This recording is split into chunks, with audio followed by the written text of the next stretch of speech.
Jungkook বাঁকা হেসে তেকে হেঁচকাটা নিয়ে কাছে এনে বলল, ভালোবাসার মানুষের কাছে কে না পরাস্ত হতে চায় তেজু জান। যে জিনিসটা আমাদের ভালো লাগে তার খারাপগুলো কখনোই নজরে আসে না, যার কারণে বারবার পরাস্ত হয়ে যাই আমরা নিজেদের ভালোবাসার কাছে। তে লজ্জায় নিয়ে গেল। এইসব কি তেজু জান? আমাকে ঘায়াল করতে এসে নিজেই নিয়ে পড়ছো? No, it's very bad. যারা হাসে না তাদের হাসিটা ভীষণ সুন্দর হয়। তোমাকে না দেখলে মানতাম না জাঙ্কুকি। চলো না একটু হাঁটি দুজনে। বাইরে? না না, অনেক রোদ। তো কি হয়েছে? তুমি তো আর সত্যি সত্যি ভ্যাম্পায়ার না যে তোমার রোদে অ্যালার্জি হবে। কালকেও তো বের হলে। কালকের আকাশ মেঘলা ছিল তেজু, আর আমার রোদ দেখে অভ্যাস নেই। আবার বলা যায় আমি কালো হয়ে যাব, তখন আমার তেজু জান আমাকে আর ভালোবাসবে না। মোটেও না, তোমার রূপে ঘায়াল হলেও তোমার আচরণ আমাকে কাছে টেনেছে। জাঙ্কুক থেকে আরেকটু কাছে টেনে বলল, প্রেমে পড়ে তুমি তো দেখছি কবি হয়ে যাচ্ছ তেজু জান। তে আরো লজ্জা পেল। সারা জাঙ্কুকি, কেউ চলে আসবে। এটা আমার রুম তেজু, এখানে বিনা পারমিশনে কেউ আসবে না। আর তোমার যখন এত ভয় ছিল, কি দরকার ছিল এই রূপে আসার? তোমার কাছে বাংলা ধাঁচের ভালোবাসা শুনতে চেয়েছিলাম।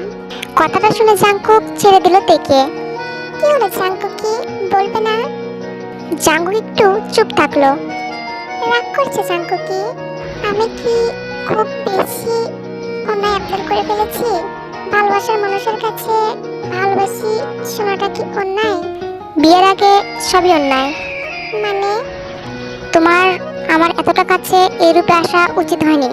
তুমি তো বলো যে বিয়ের আগে প্রেম হারাম, তাহলে কি করে পারলে এমন ভাবে আমার সামনে এসে আমাকে দুর্বল করতে? তেজ চমকে গেল।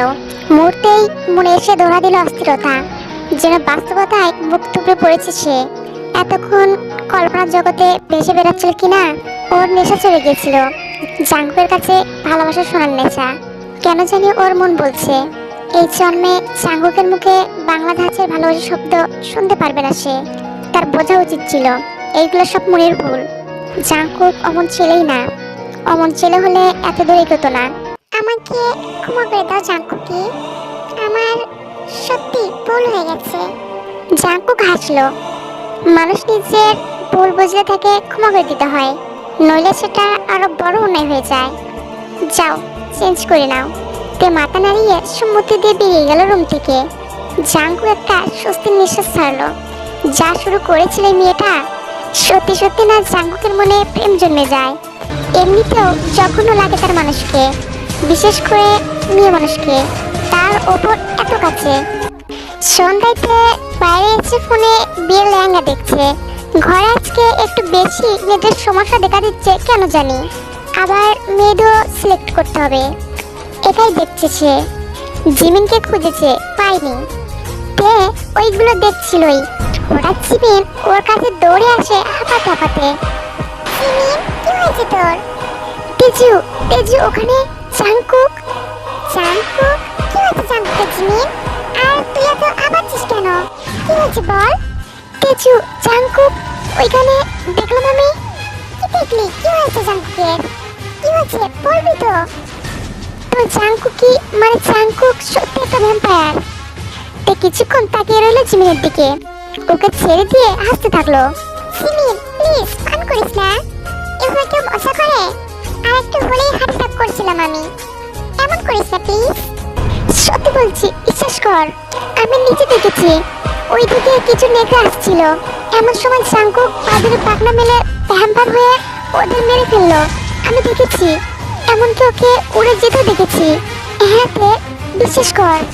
তোর মাথায় গেছে আমার মতোই। এখন তোর জন্য জাঙ্কুকের মতন ভ্যাম্পায়ার লোকে কাউকে খুঁজতে হবে। ডিরেক্ট বললেই তো হতো। প্লিজ বিশ্বাস করতে, বিশ্বাস কর। ও ঠিক বলছে তেজু।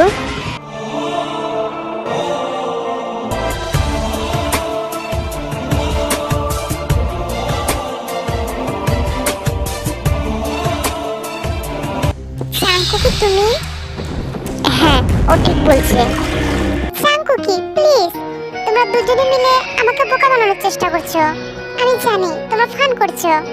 আমি এতদিন ভ্যাম্পায়ার জামাই চেয়ে এসেছি, বলে তোমরা মজা নিচ্ছ? না, জিমিন সত্যি বলছে। জাঙ্কুক কি? জাঙ্কুক একটু দূরে গিয়ে নিজের ভ্যাম্পায়ারের পাখনা দুটো বের করলো। জিমিন সাথে সাথে চাপটে ধরলো থেকে ওবাগের চোখে তাকিয়ে রইল সেদিকে। আমি জানি তেজু, তুমি ভাবছো আমি কেন তোমাকে মিথ্যা বলেছি, তবে আমি তোমাকে কখনোই মিথ্যা বলিনি, সত্যিটাই বলেছি। তবে ঘুরিয়ে সেটা তুমি ফান হিসেবে নিয়েছো।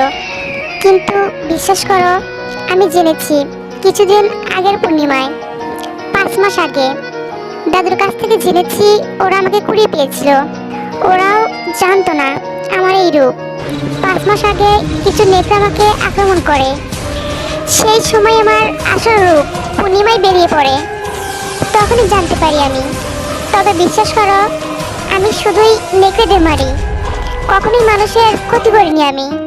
আমি তোমাকে অনেক ভালোবাসি, আমি তোমার কখনোই ক্ষতি করব না। এখন বিশ্বাস করা না করা তোমার উপর ছাড়লাম। আমি পারলে আমাকে ক্ষমা করে দিও। বিশ্বাসঘাতক বলতে পারো, কিন্তু টক বলো না। আমি তোমাকে ধোকা দেইনি কখনো, আমার ভালোবাসা সত্যি ছিল। বলে সে নিজের পাখনা লুকিয়ে পিছনে ঘুরে গেল, মুখে তার দুশ্চিন্তার ছাপ। শেষ মুহূর্তে এসে কোনো গন্ডগোল না হলেই হয়। তবে কি করবে? দেখি পারবে জাঙ্কুকে জীবনসঙ্গী হিসেবে মেনে নিতে? জাঙ্কুক কি সত্যি দেখে ভালোবাসে? কি হতে চলেছে জাঙ্কুক আর তের জীবনে? শুরুতে কি শেষ হয়ে যাবে নাকি? তেজু, কাছে যাস না, আমি নিশ্চিত ও তোকে মেরে ফেলবে। তুই এখানে দাঁড়াচ্ছি মিম। তেজ জিমিনকে দাঁড় করিয়ে জাঙ্কুকের দিকে এগিয়ে যেতে লাগলো। তেজু, যাস না প্লিজ। কিন্তু তে শুনলো না।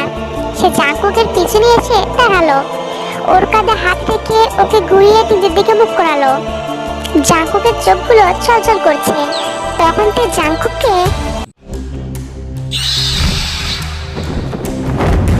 তোর সাথে নষ্ট ছিল জাঙ্কুক, এখানে ধরা পড়ে গেলি।